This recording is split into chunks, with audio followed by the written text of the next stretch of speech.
13 janvier 2014, 51 ans déjà, l'assassinat de Sylvanus Epifanio Elpidio Kwame Olympio, le premier président démocratiquement élu, ouvrait une longue ère d'impasse et d'impunité au Togo. Il y a 51 ans, le 13 janvier 1963, aux environs de 6 heures du matin, Sylvanus Epifanio Elpidio Kwame Olympio, le père et vaillant dirigeant de la lutte pour la conquête de l'indépendance togolaise, le premier président démocratiquement élu à l'élection présidentielle du 9 avril 1961, était lâchement assassiné.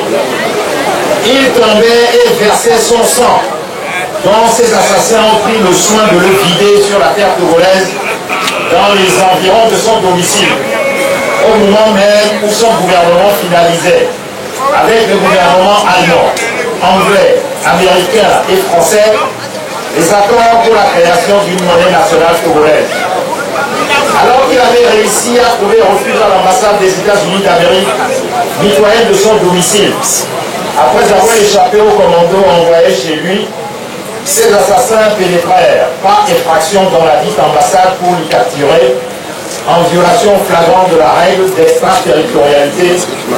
protégeant toutes les ambassades. Étienne Eyadema, alors sergent-chef de l'armée coloniale française, dont il avait été démobilisé, avec d'autres demi-soldes à la fin des guerres coloniales d'Indochine et d'Algérie, revendiqua publiquement cet assassinat. Premier coup d'État sanglant de toute l'Afrique indépendante, marqué par l'assassinat d'un chef d'État en exercice, après l'assassinat crapuleux de Patrice Emery Lumumba, le premier ministre du jeune État indépendant du Congo belge, le 17 janvier 1961, ce coup d'État inaugurait la tragique série de coups d'État sanglants à répétition qui allait se généraliser à toute l'Afrique. 51 ans après cette tragédie, quel bilan pouvons-nous tirer concernant la situation togolaise? 51 ans d'assassinat, de violation massive des droits de l'homme,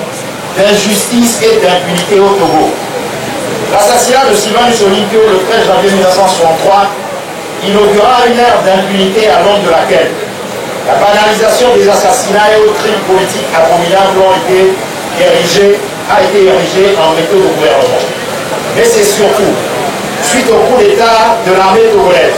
le 13 janvier 1967, au terme duquel Étienne Eyadema prit le contrôle du pouvoir politique, le 14 avril 1967, que se généralisa un règne de l'arbitraire qui allait durer jusqu'à sa disparition le 5 février 2005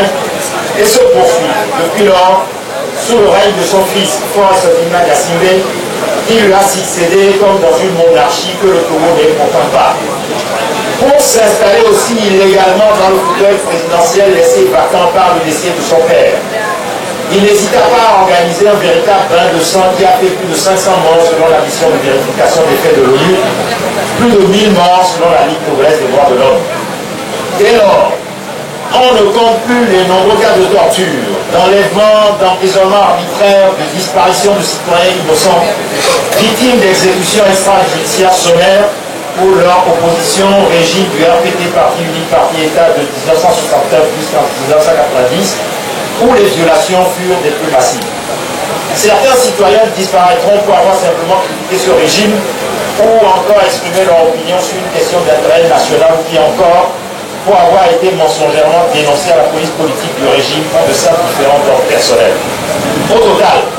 à l'heure du bilan, c'est plus de 10 000 morts qu'il y a eu tout au long de ces 51 ans à l'ombre du régime de terreur instauré au Togo qui accumula nombre de victimes innocentes tant civiles que militaires. Aujourd'hui encore,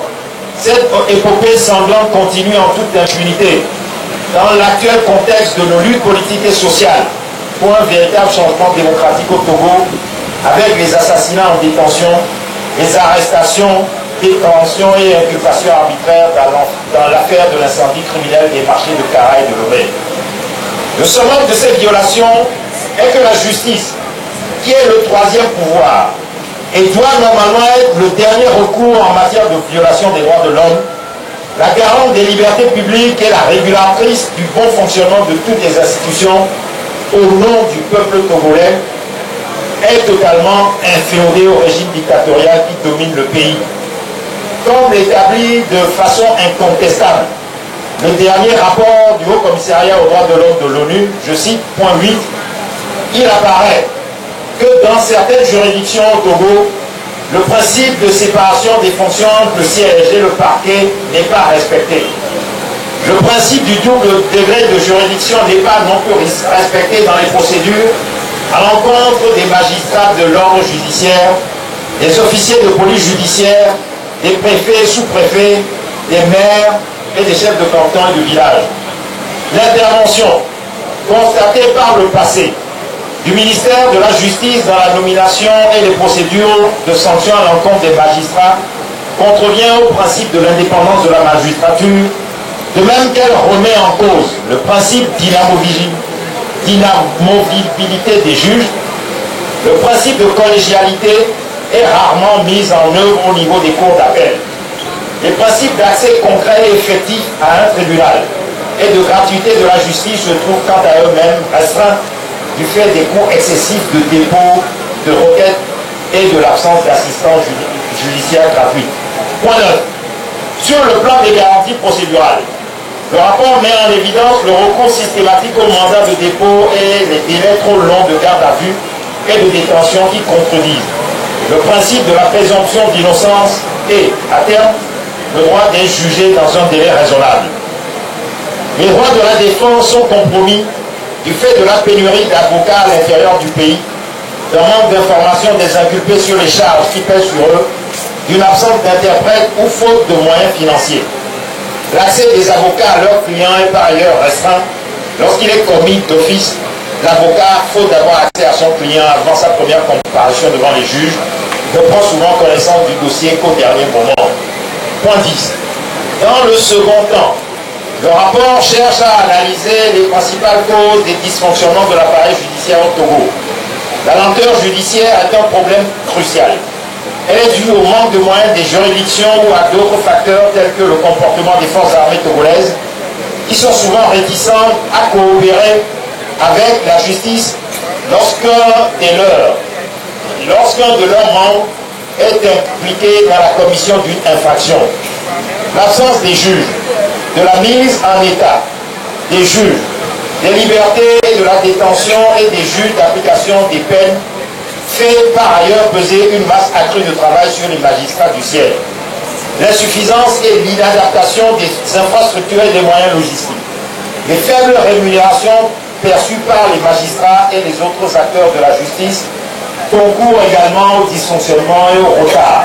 observés dans l'administration de la justice. À cela s'ajoutent des phénomènes de corruption, comme le paiement des agents de greffe afin d'obtenir les copies des décisions de justice, des magistrats se faisant délivrer des reçus de vente sur les lots relevant de litiges financiers sur lesquels ils sont appelés à se prononcer, ou encore la généralisation dans les palais de justice des démarcheurs qui se proposent contre rémunération de servir d'intermédiaire entre les usagers et les juges. Fin de citation. C'est le lieu ici de rendre un hommage déférent à la mémoire de tous ceux que nous avons perdus au cours de toute cette lutte, notamment ceux disparus de Pucelle, engagés par le CST en 2012. D'abord, Madame Améyo Yvonne Mariette Amekoudi, 38 ans, mère de 2 enfants de 10 et 5 ans, victime d'une inhalation de gaz toxique le 12 juin 2012, décédée des suites des complications de son état de santé au CHU de Tokoin le vendredi 22 juin 2012. Mademoiselle Tobeli Ami, décédée des suites de graves brûlures occasionnées par des tirs de grenades lacrymogènes dans sa cuisine lors de la répression de la marche pacifique du CST le 12 juin 2012. Yao Komanvi Dagbe, dit Cochon Balade, 70 ans, agent technique de l'OTP à la retraite, sauvagement passé à tabac par les forces de l'ordre lors de la manifestation du CST à Chocolé le 21 juin 2012. Décédé des suites de cette blessure dans la nuit du samedi 23 au dimanche 24 juin 2012.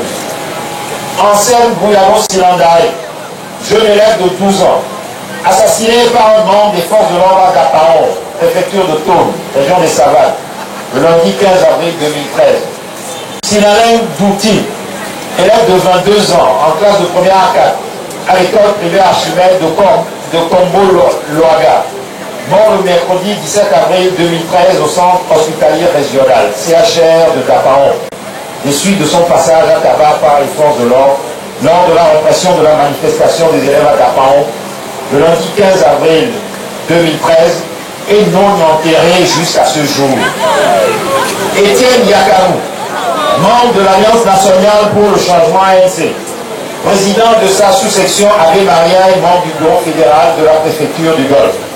assassiné par manque de soins à la gendarmerie nationale à Lomé le jeudi 16 mai 2013. 51 ans de crise et d'impasse politique. Pendant ces 51 ans, la résistance multiforme du peuple togolais n'a cessé d'introduire de profondes crises au sein des pouvoirs illégitimes qui se sont installés suite à l'assassinat de Sylvain Soniko. En effet, parmi tous les pays de la sous-région ouest-africaine, notre pays, le Togo, est un cas atypique où l'évolution de la situation politique, tout particulièrement depuis le processus de démocratisation amorcé dans les années 1990, peine à se concrétiser. Ainsi, les Togolais sont-ils confrontés à un refus d'alternance plongeant le pays dans une crise sociopolitique aggravée depuis plus de 2 décennies, en lieu et place d'un enracinement de la démocratie conduisant au développement économique, social et culturel. Pendant toute la longue période allant du 13 janvier 1963 à l'année 1990, l'accumulation et l'étouffement de multiples contradictions nées du règne de l'arbitraire, des assassinats politiques, de la corruption, de la gabégie, de la concussion, du népotisme, du tribalisme, du pillage des richesses nationales, de la subordination du pays aux intérêts étrangers, etc., auront fini par constituer un cocktail détonnant dont l'explosion sociale du 5 octobre 1990 fut l'inéluctable dénouement. Le régime du clan des Yassindé, qui a pris notre pays, le Togo, en otage depuis 1967, n'a pu être sauvé de la disparition que par des compromis qui interviennent à travers une série de négociations, dialogues et accords qui ont imposé les élections en tant que mode préférentiel de dévolution du pouvoir politique, comme dans les pays de tradition démocratique. Mais, comme viennent de le démontrer à nouveau les élections législatives du 25 juillet dernier, la vingtaine de dialogues ayant servi de base à l'organisation des échéances électorales qui se sont succédées jusqu'à ce jour n'ont été que des marchés de dupes, faisant de celles-ci des mascarades électorales toujours contestées par les populations, s'insurgeant contre la falsification du verdict des urnes et imposant le cycle infernal désormais connu: élection, contestation, répression, négociation. C'est pourquoi le collectif Sauvons le Togo, qui s'est constitué sur la base d'une profession de foi et d'un serment qu'il a solennellement fait avec les populations togolaises, ici même, à cette place de l'indépendance, le 5 mai 2012, continuera le combat jusqu'à arracher le changement radical de la gouvernance auquel aspire ardemment le peuple togolais.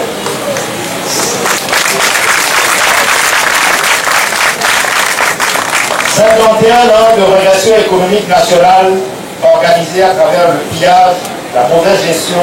la corruption, le vol et les faillites.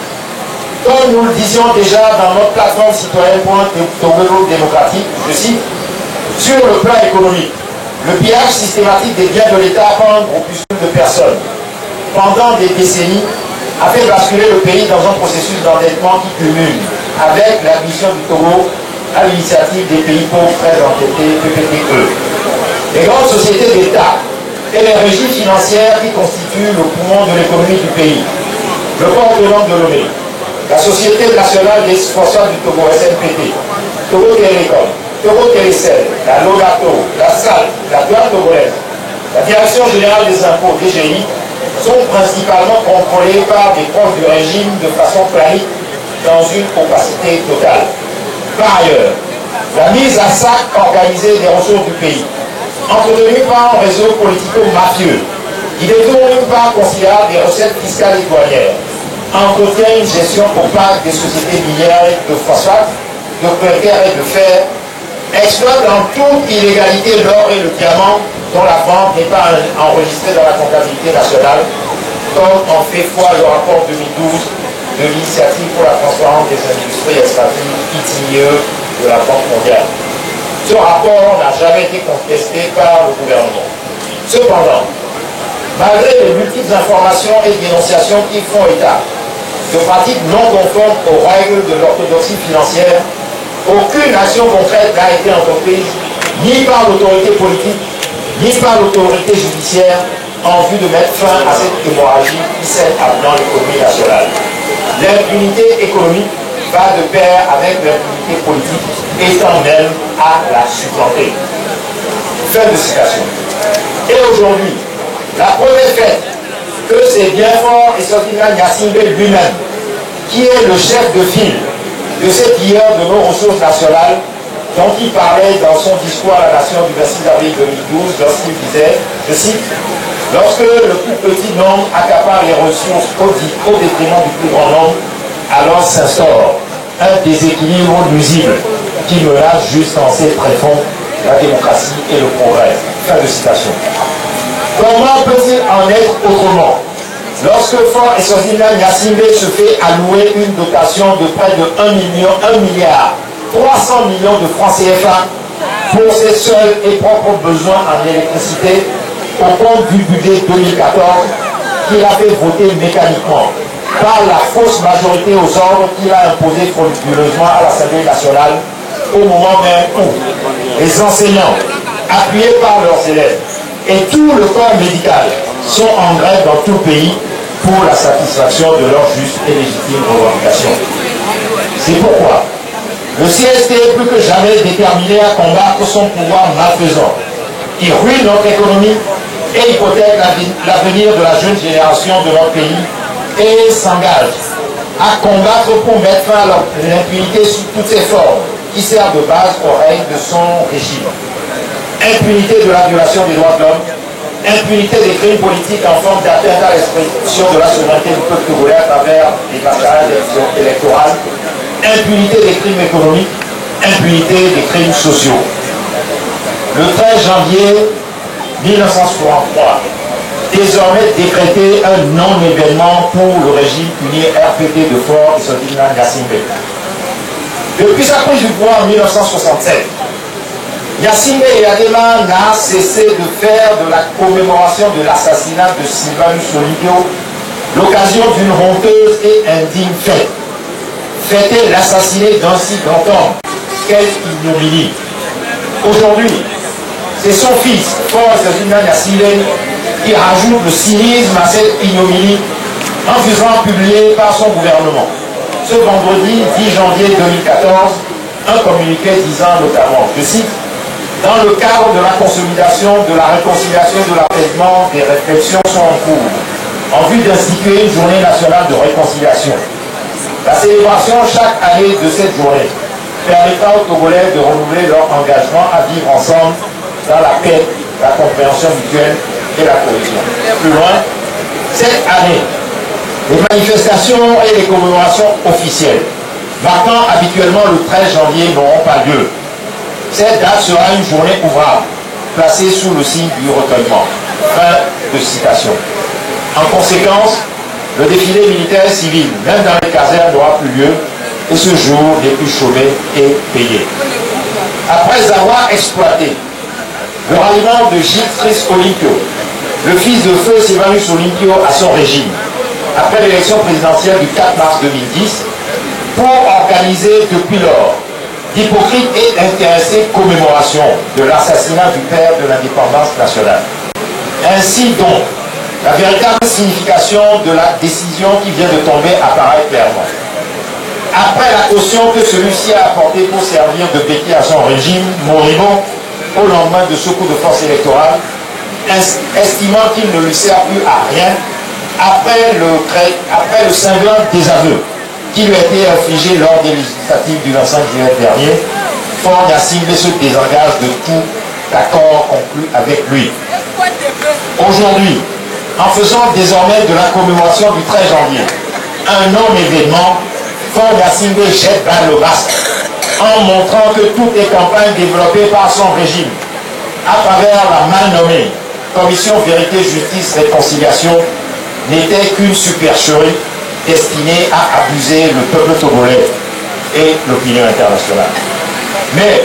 pour le CST, tout comme pour le peuple togolais, Le 13 janvier continuera à être une journée nationale de deuil à commémorer comme telle. Honneur et gloire à Sylvanus Olympio, le père de l'indépendance togolaise.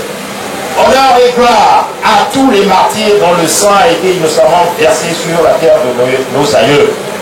En avant pour le véritable changement démocratique au Togo, après le régime de foi Sozibla Yassingbe. Peuple togolais, par ta foi, ton courage et tes sacrifices, la nation togolaise doit renaître. Le 13 janvier 2014, signé Maître Atta Zeus Vincent Ajaron.